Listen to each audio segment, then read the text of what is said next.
কিছু বলতে পারবো না।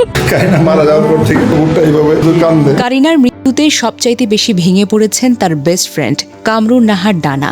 কারিনার কথা বলতে গিয়ে ডানা অঝরে কেঁদে ফেলেন। কাঁদতে কাঁদতে বলেন, আমার জীবনের সবচাইতে বড় অ্যাচিভমেন্ট ছিল কারিনার মতো একজন মানুষকে পাওয়া। কথা বলতে বলতে ডানা ফুপিয়ে ফুপিয়ে কেঁদে ওঠেন। আমরা প্রায় বন্ধুত্বকে ভুল বুঝি, ভাবি বন্ধুত্ব মানে একসঙ্গে আড্ডা, ঘুরতে যাওয়া, ছবি তোলার মজা করা। কিন্তু ডানা ও কারিনার বন্ধুত্ব ছিল তার চাইতেও অনেক গভীর। এটা ছিল নিঃস্বার্থ ভালোবাসা, অন্ধকার সময়ে পাশে দাঁড়ানো, সুখে দুঃখের সঙ্গী হওয়া। রক্তের সম্পর্ক না থাকলেও কারিনা হয়ে উঠেছিলেন ডানার পরিবারের চেয়েও কাছের মানুষ।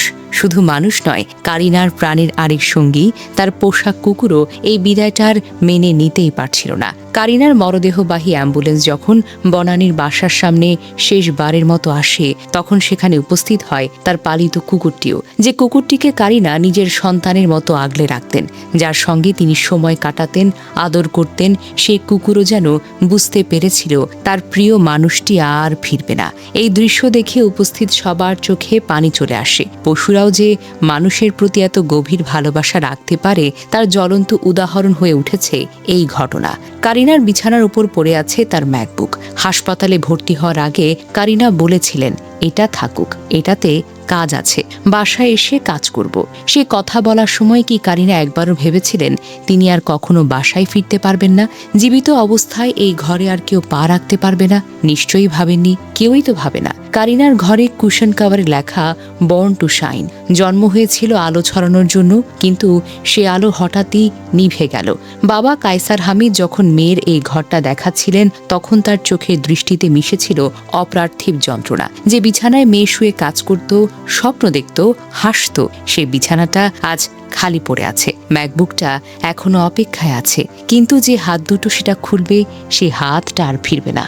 এদিকে অভিনেত্রী কারিনা কাইসারের জানাজা রাত 10টায় কেন্দ্রীয় শহীদ মিনারে অনুষ্ঠিত হয়েছে। এ সময় অন্যান্যদের সঙ্গে জাতীয় নাগরিক পার্টির আহ্বায়ক নাহিদ ইসলাম, ছাত্রদলের সভাপতি রাকিব সহ একাধিক নেতাকর্মী উপস্থিত ছিলেন।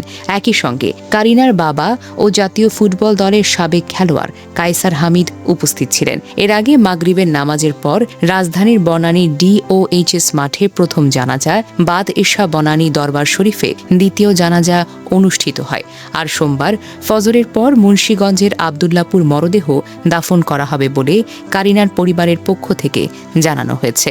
লিভার সংক্রান্ত জটিলতায় কয়েকদিন ধরে সংকটাপন্ন ছিলেন কারিনা। প্রথমে রাজধানীর একটি বেসরকারি হাসপাতালে লাইফ সাপোর্টে রাখা হয় তাকে। পরে উন্নত চিকিৎসার জন্য গত সোমবার রাতে ভারতের চেন্নাই নিয়ে যাওয়া হয়। সেখানে চিকিৎসাধীন অবস্থায় 15ই মে দিবাগত রাতে তার মৃত্যু হয়। কারিনা কাইসার ছিলেন সোশ্যাল মিডিয়ার উজ্জ্বল এক তারকা। সম্প্রতি তিনি অভিনয় এবং চিত্রনাট্য রচনাও করেছেন। চরকির ওয়েব সিরিজ ইন্টারশিপ, 36, 24, 36 এগুলো সহ একাধিক প্রজেক্টে তার অভিনয় ও চিত্রনাট্য দর্শকদের মনে দাগ কেটে আছে। তার অসুস্থতার সময় বন্ধুরা অসাধারণ ঐক্য দেখিয়েছেন। ক্রাউড ফান্ডিং ছাড়াই তার বিপুল অর্থ ম্যানেজ করে চিকিৎসার ব্যবস্থা করা হয়েছিল। এই বন্ধুত্বের গল্প এখন অনেকের কাছেই তো অনুপ্রেরণার মতো। প্রাক্তন ফুটবলার বাবার গর্ভের প্রতীক ছিলেন কারিনা। মেয়ের সাফল্য দেখে তিনি যেমন আনন্দিত হতেন, তেমনি মেয়ের অসুস্থতার সময় তার চোখের যন্ত্রণা ছিল বুক ফাটার মতো। কারিনা ছিলেন পরিবারের আনন্দ, শক্তি এবং ভবিষ্যতের স্বপ্ন।